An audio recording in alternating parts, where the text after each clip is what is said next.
That's the way they became the Shady Bunch.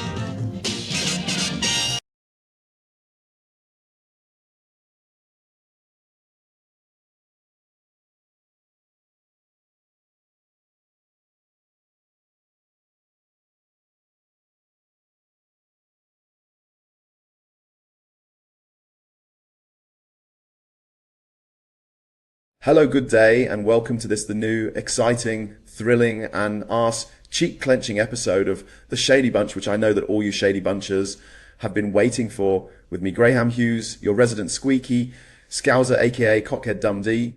This episode will be a little bit different, as myself, Cockhead Dundee, and my darling Phyllis Mooseface will let our two guests carry the main part of the show, and I shall let my resident co-host, that fountain of all knowledge on everything political, present to you our two very exclusive guests. So it's over to you, Phyllis. Hello, my name is Phyllis, and I like talking bollocks. Thank you, Cockhead Dundee. And yes, this episode will be very different. I will have to stay quiet and let our two guests carry the main part of the show, which will require a mammoth effort by me, as I love the sound of my own voice. So, without further ado, let me welcome on to the Shady Bunch, the right dishonourable member for Lichfield and man with a beautiful plumage, Dodgy Syrup, otherwise known as Michael Fabricant, and our other exclusive guest, a woman who in her old Tory constituency of Mid-Bedfordshire was spotted as many times as Nigel Farage is in his constituency of Clacton became known as Dossadores. She has an unrequited love for Spafford Johnson, and it is said that she enjoys the odd gin and tonic Shady Bunchers we present to you. Go Nards, Drunky McDorries, otherwise known as Nadine Dorries. Usually it would be ladies first, but as he would only come on the show with his fabulous plumage if we let him conduct an interview with Drunky McDorries. Shady Bunchers, here's the Lichfield legend himself, Dodgy Syrup. Thank you, Mr. Phyllis Mooseface, for your wonderful invitation to come on this splendid show, The Shady Bunch, which I have heard Boris-tastic things about, and after hearing the news that my fellow Spaffer-loving Tory, Drunky McDorries, had jumped ship and defected to the deformed party, UK PLC, I had to interview her and find out a little more about why she did this and what prompted her decision to leave our spiritual home, the Conservative Party. Plus, ALLSharts offered me a bigger fee than GBB's and threw in a nice quality rug. With all that having been said, it's been a long time since we spoke, Drunky. How are you, and did you ever get to play on Spaffer's magic flute? Hello again to you and your beautiful plumage, Dodgy Syrup. I am doing well, have not needed a liver transplant as of yet, and I still have my sponsorship from Gordon's Gin. I never did get to play on Spaffer's magic flute, as that Carrie Princess Nut beat me to it, and she would not let me have a go on it, greedy bitch. So I am not the only one who is on crap money at GBB's, that Greasy, Smug and my new, almost as handsome a dreamboat as Spaffer Bosforage both get huge salaries.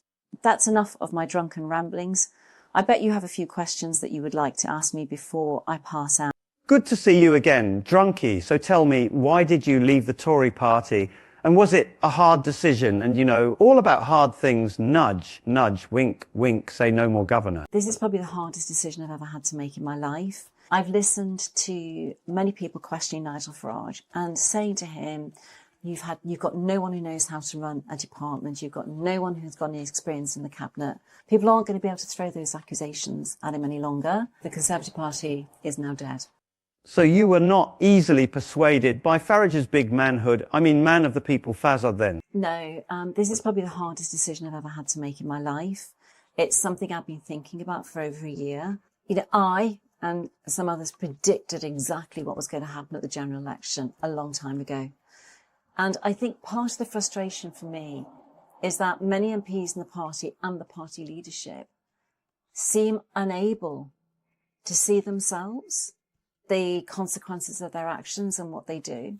Do you think that there are any more rats, Tories, that will desert the sinking Tory ship? I don't know. I'm not going to speculate. All I do know is that I've listened to many people questioning Nigel Farage and saying to him, You've got no one who knows how to run a department. You've got no one who's got any experience in the cabinet. People aren't going to be able to throw those accusations at him any longer. And I think that There will be other people with experience who may just think, you know what, this is something we can get behind. It's time for party members also to kind of wake up and smell the coffee. You've been ridden roughshod over time and time again. You've been used and abused. It's time to stop sitting on the sidelines, waiting for the Conservative Party to get its act together. It's time to do something. And I would say that doing something is putting your weight behind reform. So there are no circumstances whatsoever under which you would consider rejoining our old spiritual home, the Tory party then? Well, the Conservative Party left me. My values and my principles are the same today as they have always been. Sadly, those values and principles now more align with reform than they do with the Conservative Party. The Conservative Party is now dead. And it's proven over the past year, particularly over the summer, that it's unable, frankly incapable, of responding to political situations as they arise. You know, the country is in deep and serious trouble, and yet the Conservative Party has no answers to some of the very pressing political issues today. And all summer, we've seen Nigel Farage out there, whether it's been on crime, law and order, illegal immigrants, on a number of issues. Would you have stayed in the Tory party if it had another leader, someone like, say, our beloved Spaffer with his magic flute and his tousled superb plumage? If someone else had been leader of the party and the party had behaved as it has over the last 2 years, no, I would still find it very difficult. And let me tell you why. There are more MPs in the Conservative Party who are more aligned towards the Liberal Democrat wing of politics than they are towards reform. It's both depressing and disappointing how little the Conservative Party has to say. Can you ever foresee our beloved, tousled-haired, beautiful plumage, Spaffer returning to the Tory party to help lead it to victory once more? Well, there's no mechanism for Boris Johnson to return to the Conservative Party. You know, if the leadership, either Rishi Sunak or Kemi Badenoch, wanted him to return to the Conservative Party, he would be there now. They would have made that happen. There was no time when the Conservative Party needed Boris Johnson more than there was just before the last election.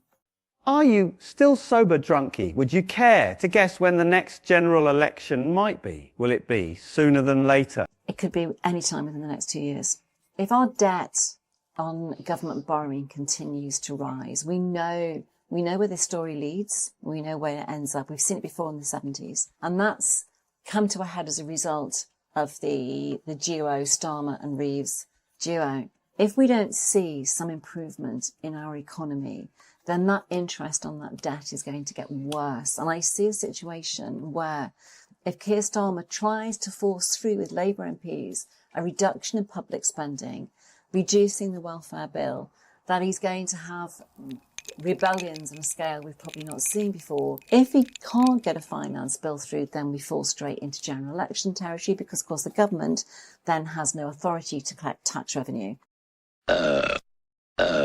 How do you think that gaff girl, the Tory super, Zero, Kemi Badenoch, is doing? Do you think that she can remain the Tory leader? I think it's going to be very difficult for Kemi Badenoch. I'm very sure that next May, the local elections are going to be probably more damaging than they were last May. I think we'll probably see a situation where there are no Conservative councillors either in Scotland or in Wales and a diminished number in the UK. I think it will be impossible for Kemi Badenoch to survive.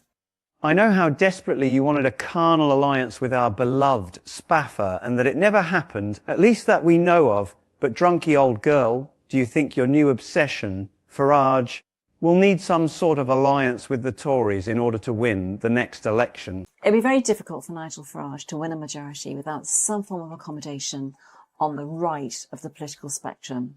You've got Corbyn's party breaking away from Labour.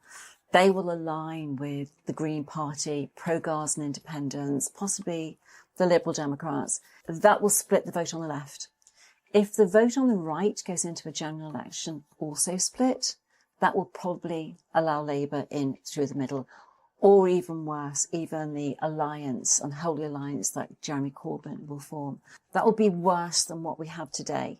I think there are people in Reform who won't want that accommodation, who are still very angry about what happened in 2019 who feel that they weren't appreciated. And honestly, I can say now as a member of Reform, there are a number, and quite a large number, of MPs in the Conservative Party that I would not be happy with Reform doing any kind of pact with. If they do it and next time they do it, they would have to do it, I think, a little bit smarter, and they would need something back in return for doing it. And that just wouldn't be a thank you.